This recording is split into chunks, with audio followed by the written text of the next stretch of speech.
Hi நண்பர்களே, இந்த வழியில் டாடா ஏசி எடுத்துகிட்டு உள்ளே போகணுமா வீட்டானிக்கு. இங்கே பாருங்க தண்ணி ஆல்ரெடி வேறு தண்ணி போய் இந்த ஆறு வேறு தண்ணி வச்சிருக்கு. இதுலேயே உள்ளே வந்து வீட்டான இறக்கிட்டு போங்க லோடு அப்படின்றாரு. நெல் காலனிக்கு உரம்.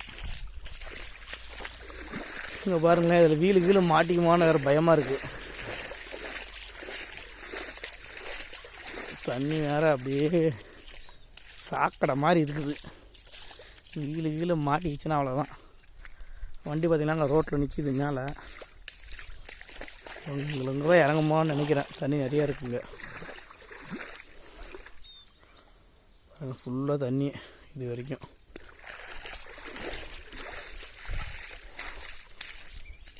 பார்க்கலாம், முதல்ல அட்ஜஸ்ட் பண்ணி வருவோம். மாட்டுச்சுன்னா டிராக்டரை கூப்பிட்டு கட்டி இழுக்க வேண்டியது தான், வேறு வழி இல்லை. இங்கெல்லாம் ரோடு நல்லா இருக்குது, அங்கே தான் ஃபுல்லாக தண்ணியாக இருக்குது. வண்டி பாருங்கள் ரோட்டில் நிற்கிது. பார்க்கலாம், ட்ரை பண்ணலாம்.